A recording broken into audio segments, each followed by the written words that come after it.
G'day viewers, let's celebrate the end of another working week with another edition of Totally Fucked Up Friday, where I provide you with irrefutable proof the world really is totally fucked up. Let's start in the USA, home of the free. Unless you're a minority that the conservative majority don't like. Like, if you think you're a Muslim, don't you fucking dare go exercising rights because you're a troublemaker. Like the Ground Zero Mosque in New York, which is neither at Ground Zero nor a mosque. But that doesn't stop idiots. Large crowds of, and I'm gonna say it, white idiots who act like complete fucking idiots, like when they almost assaulted a non-white guy who happened to stumble into their rally because he was wearing a suspicious piece of headgear. Turns out he's a black American and he was working on the building site at Ground Zero. He wasn't a Muslim, but he wasn't fucking white. That's just asking for trouble. And don't tell me that it's just about being near Ground Zero. This bullshit is happening all over the US where Muslim people want to build mosques or community centres. And this is not saying Islam is a wonderful religion. It's probably my least favourite of all the major religions. But saying that's my least favourite is like saying getting my head smashed in a car door is my least favourite body part to get smashed in a car door. Like, you know, I'd rather have my hand smashed in a car door. I'd rather not go there at all. But let's just say this bullshit is going on all over the US and all over the world. And my favourite is it's not just about mosques. And to be fair, it's only the really, really stupid people who make complete asses of themselves. Like one particular drunken moron in Connecticut, in a little town called West Haven, Connecticut, he decided he was gonna show these muzzies what was what. And he found what was obviously a mosque, because it had that weird foreign-y writing on it. And yeah, he found some non-white people in there, and he gave them a piece of his mind. Now it turned out the place he was accosting was not a mosque, was not an Islamic centre, it was a hookah bar, and not, that's H-O-O-K-A-H, not E-R, although who knows what goes on in there, because the place is called Fire and Ice, and it does seem like a bit of a party venue. But he did find some dark-looking people to have a go at. There weren't universally dark people in there, but who was in there was people who were sick of his shit. And at some point in the middle of his racist tirade, someone punched the shit out of him. And so when the cops arrived to see what the trouble was, they go, that guy down there, covered in blood, yeah, book him.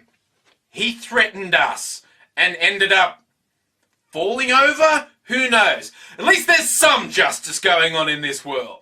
Now, one story people have been sending me links to all week is the video of a girl throwing puppies in a creek. I avoided this at first. I thought it might have been a hoax coming so soon after the old lady throwing a cat in a bin. Turns out, no, it's not a hoax. It really is a video of a girl throwing really small puppies into a creek and seeming to enjoy it. Now, I'm not going to show you the video here, not least because it qualifies as extreme animal cruelty, and that would breach YouTube's terms of service, probably get this video taken down and get me in trouble, which I don't really want. But I'll provide a link. It's all over the place if you really want to see that sort of thing.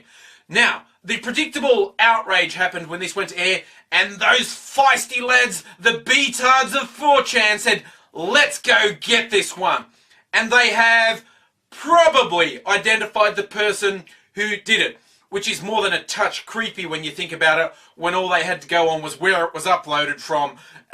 And there appears to have been an apology from the young lady in question saying, yeah, I did it, but they were diseased and they were going to die, and my grandma said I should put them out of their misery, which is almost kind of a justification unless you watch the video, and both she and the guy recording the video seem to be laughing a fuck of a lot as they do it. And also, they uploaded the video. This is what I don't get. There's a lot of arguments about privacy these days and, oh, Facebook is betraying my privacy, Google's betraying my privacy. They don't need to when there are fuckwits who are doing either outrageously stupid things or just straight up criminal things and then fucking bragging about it. Now, I personally have a lot of problem with internet vigilantes. I think it's far more likely to go wrong than it is to go right. But you know what? I won't hold the B-tards that accountable. What I read today Michael Bay, big Hollywood producer, on his website actually posted he would pay a $50,000 bounty to anyone who could identify the perpetrator and get them prosecuted. What the fuck is wrong with you, Michael Bay? I mean, apart from your just urge to make really shitty films, how the fuck is that a responsible way for an adult to act? And apparently he realised that, or someone told him that, but he pulled this post down off his website really soon, but I'll provide you to a link with someone who took a screenshot before he wussed out and did that. So, fuck Michael Bay, but the B-tards really crack me up because there is a moral argument going back and forth on the boards on 4chan, and it's not about is it morally right or morally wrong to be internet vigilantes. There's the people saying, yeah, we should do it, and there's the guys who are saying, what's with all the justice fags? Hey, we're just supposed to be having lulls. Stop doing stuff that you think is important. Internet, I love you. And finally, let's come back to Australia, where in the New South Wales Parliament, there's a bit of a stir with an audit of parliamentary PCs has revealed what seems to be a huge amount of porn surfing being done by politicians and their staff. I'm not surprised politics is that boring, and New South Wales is particularly fucked up politically. And one Labor minister has already resigned from his ministry position because he's saying, no, really, yeah, there was heaps of porn surfing going on in my office.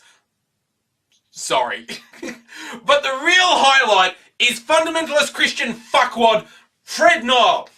The audit said in his office there seemed to have been 200,000 hits to questionable sites.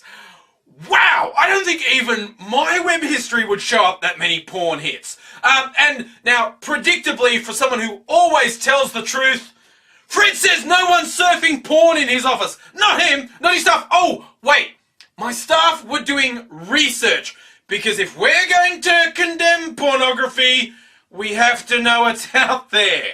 He has to research porn, okay? And I support him 100%. Fred, there are days I have to research porn too. Sometimes 3-4 times a day. I just really have to research porn.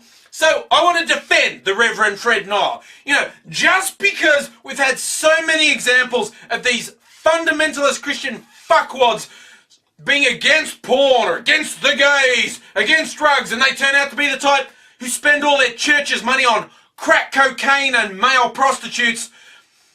That doesn't mean, besides the fact that, you know, the web surfing activity's been shown, that doesn't mean Fred's in the porn.